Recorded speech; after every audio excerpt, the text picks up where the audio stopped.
നിയമസഭാ തെരഞ്ഞെടുപ്പിന് മുന്നോടിയായി വടകര താലൂക്കിലെ 3 നിയോജക മണ്ഡലങ്ങളിലെ പോളിംഗ് സാമഗ്രികളുടെ വിതരണം വിവിധ കേന്ദ്രങ്ങളിൽ വെച്ച് നടന്നു. രാവിലെ 8 മണി മുതലാണ് വിതരണം ആരംഭിച്ചത്. രാവിലെ 8 മുതൽ ജില്ലയിലെ വിവിധ കേന്ദ്രങ്ങളിലാണ് വിതരണം.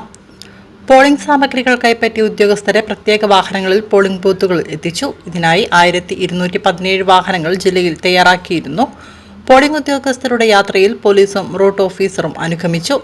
വിതരണ കേന്ദ്രങ്ങളിൽ വിപുലമായ സുരക്ഷാ സന്നാഹം ഒരുക്കിയിരുന്നു. വോട്ടെടുപ്പിന് ശേഷം ഇതേ കേന്ദ്രങ്ങളിൽ തന്നെയാണ് സാമഗ്രികൾ തിരിച്ചേൽപ്പിക്കേണ്ടത്.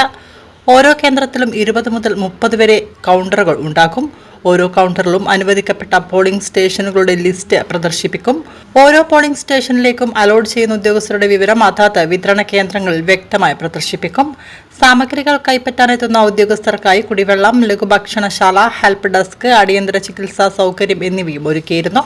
കൂടാതെ പോളിംഗ് ഉദ്യോഗസ്ഥരെ കൊണ്ടുപോകുന്നതിനുള്ള വാഹനത്തിന്റെ റൂട്ട് നമ്പർ, റൂട്ട് ഓഫീസറുടെ പേര്, ഫോൺ നമ്പർ എന്നിവയും വാഹനങ്ങൾ പാർക്ക് ചെയ്ത സ്ഥലവും വിതരണ കേന്ദ്രത്തിൽ പ്രദർശിപ്പിച്ചു. പോളിംഗ് പ്രക്രിയയുമായി ബന്ധപ്പെട്ട presiding officer, first polling officer പ്രവർത്തനക്ഷമമാക്കേണ്ട ആപ്പുകൾ ഇൻസ്റ്റാൾ ചെയ്യുന്നതിനും പ്രവർത്തനക്ഷമമാക്കുന്നതിനും പ്രത്യേകം ഹെൽപ്പ് ഡെസ്കും പ്രവർത്തിച്ചു. പോളിംഗ് ഡ്യൂട്ടി കഴിഞ്ഞ് സ്വീകരണ കേന്ദ്രങ്ങളിൽ സാമഗ്രികൾ തിരിച്ചേൽപ്പിച്ച ശേഷം പോളിംഗ് ഉദ്യോഗസ്ഥർക്ക് അവരുടെ വീടുകൾ തിരിച്ചെത്താനുള്ള വാഹന സൗകര്യം ഒരുക്കും. രാവിലെ 8 മണിക്ക് തന്നെ ഇവിടെ എല്ലാ കൗണ്ടറിലും 22 കൗണ്ടറാണ് നമുക്കുള്ളത്. 222 ബൂത്താണുള്ളത്. ശരാശരി ഒരു കൗണ്ടറിൽ 10 ബൂത്തൊക്കെ വരുന്നുള്ളൂ. അതുകൊണ്ട് തന്നെ ഓരോ കൗണ്ടറിലും 10 ബൂത്തുകളൊക്കെ വരുന്നുള്ളൂ. അതിനുള്ള സാമഗ്രികളൊക്കെ ഇന്നലെ തന്നെ അറേഞ്ച് ചെയ്ത് കൃത്യമായിട്ട് പാക്ക് ചെയ്ത് വെച്ചതാണ്. അത് 22 ബൂത്തുകളിലൂടെയാണ് നമ്മൾ സപ്ലൈ ചെയ്യുന്നത്. ഓരോ ടീമുകളായിട്ട് ഇപ്പം റൂട്ട് ഓഫീസേഴ്സിനെ കണക്ട് ചെയ്തിട്ട് പോയിക്കൊണ്ടേയിരിക്കുകയാണ്.